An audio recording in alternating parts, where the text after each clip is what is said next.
Hello mga mare, I'm back. For today's video, isasama ko kayong kumain sa Jollibee. Charot lang, mayaman. Kasama ko nga pala mga alaga ko dahil ngayong araw namin ise-celebrate dahil achiever sila sa school. Naisipan naman namin ni Dada na kakain na lang kami sa Jollibee kasi matagal na rin nilang nire-request. Parang reward na rin namin sa kanila para ganahan naman yung mga bata na mag-aral. At yun na nga, habang iniintay namin ang order, umiksi na naman tong bibiliit namin. Habang lumalaki si Janela, lalong naging pasaway tong batang to. Ayaw talaga niyang umupo sa high chair. Gusto niya na siya yung masusunod. Spoiled kasi sa dada niya. At ito namang dalawang batang to, nagpapakyut sa kamera kasi alam nilang nagbablog ako. Pangiti-ngiti lang yung mga yan, pero gutom na talaga sila ng mga oras na yan. Kasi hindi sila kumain sa lunch kasi para daw marami silang makain pagdating sa Jollibee.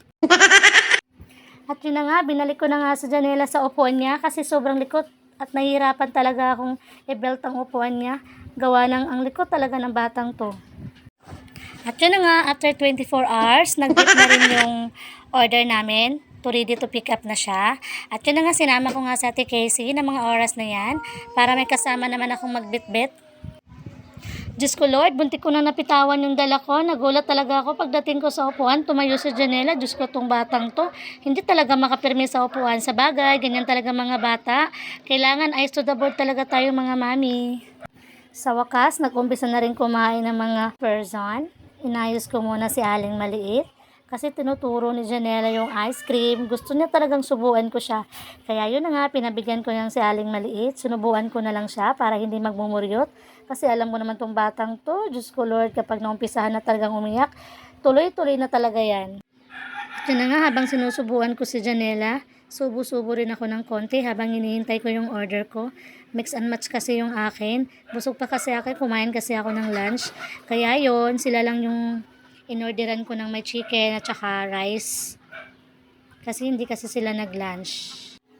Danas niyo ba mga mare, kahit alam nyong tamang-tama lang yung pera nyo sa pang-araw-araw na gastusin sa bahay, pero pagdating sa mga anak nyo, hindi kayo makatanggi?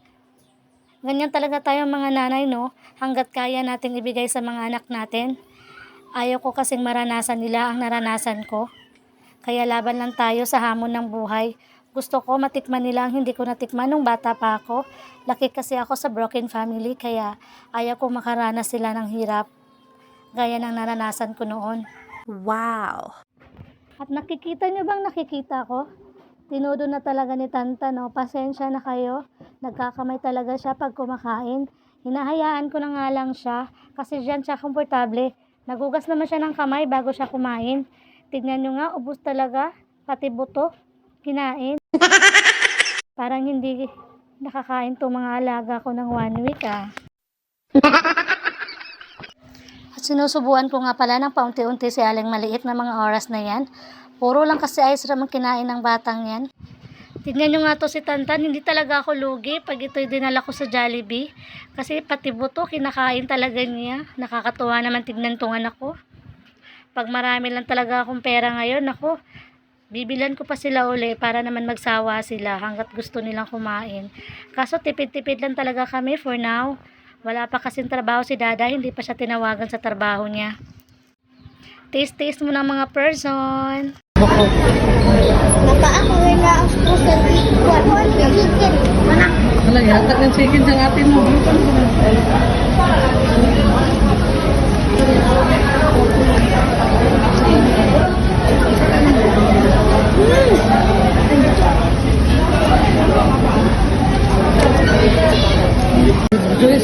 May pa mami order ng coke food, may coke.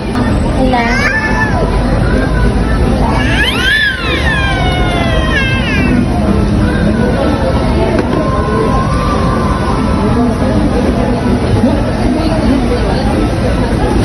Ayaw naman.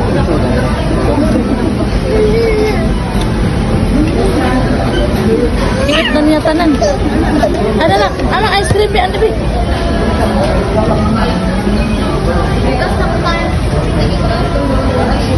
Palakan sila.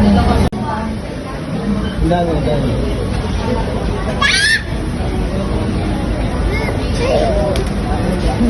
Ada sama?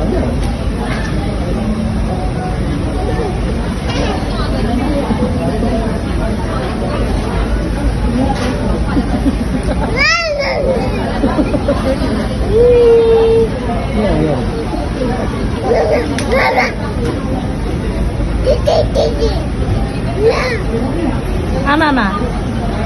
Mama, aman.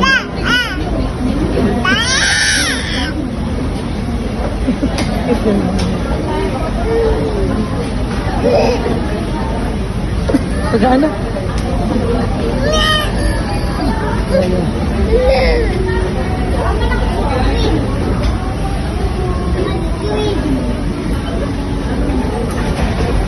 No more na? Wala na, no more? No more? No more? Wala na? Oh, wala na. Bye-bye na lang, Happy Bee. Bye-bye, Happy Bee. Bye-bye, Jollibee. Bye-bye, Jollibee. No, wala na. Empty na na. Wala na. No more na. No more na. No more na.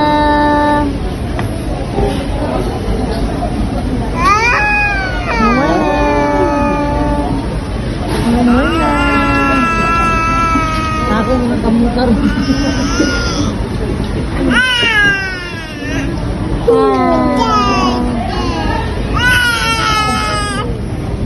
Ila.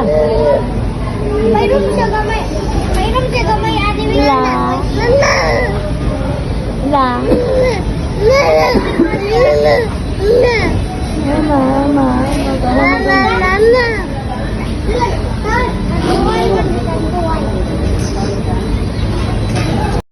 At yun na nga, palabas na kami. Nagpa-picture pa nga si Casey at Tantan sa dada nila.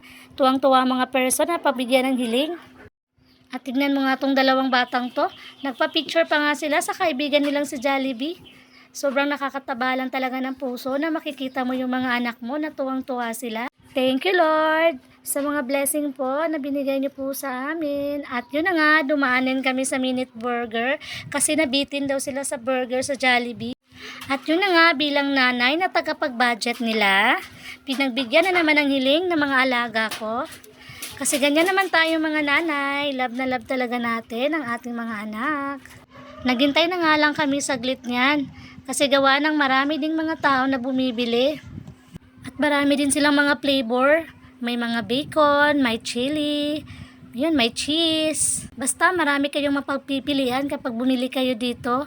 At natutuwa naman ako kasi napakamura lang talaga ng mga burger nila. Buy one take one, 55, dalawa na. 'Di ba? Sulit na 'yun.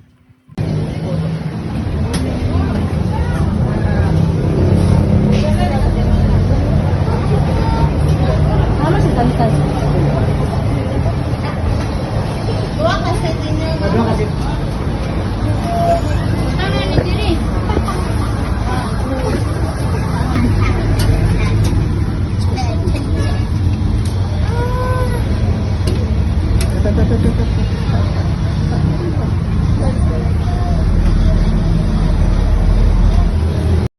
Nako, umiyak na si Janela ng mga oras na yan, kaya nilabas muna siya ng dada niya.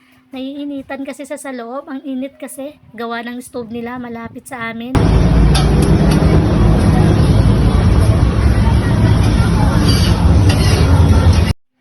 At sa wakas, natapos na yung order namin. Pauwi na sana kami, pero naisipan kong ipagupit muna si Tantan at saka si Dada. Gawa na ng ang taas na ng buhok nila. Ayan, nandito kami sa beauty salon. Papagupit ko muna yung dalawang alaga ko para gumwapo naman. Charot lang. At yun na nga, pumasok na kami.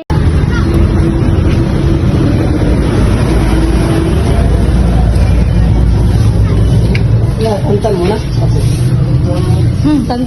Tantan lang una. Good.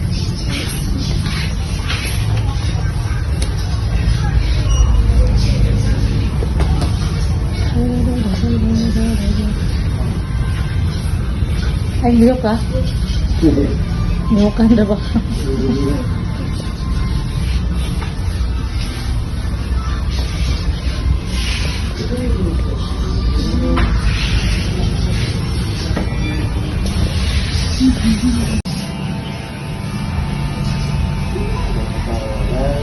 Yaring kutot eh. Ayan, malapit nang matapos si Tantan. Ayan, ang gwapo na ni Tantan. Maganda talagang maggupit to si Kuya. At yun na nga, Napakalikot talaga ng batang to. Kapag nagugupit si kuya, siya na lang nag-adjust. Kawawa talaga ang nagugupit kay Tantan kasi sobrang likot ng batang to kapag ginugupitan. Mahaba na kasi buhok niya kaya pinagupit ko na. May event kasi silang pupuntahan sa Saturday sa church. At yun na nga, tapos na si Tantan, si Dada naman ang next. Ayan, malapit na. Konting tiis na lang ang mga person. Makakauwi na nga kami at inabot pa nga kami dito ng 6 p.m. Gabi na talaga kami nakauwi sa bahay. Sa wakas, natapos na rin si Dada. O siya, hanggang sa susunod na video ulit ha. Bye!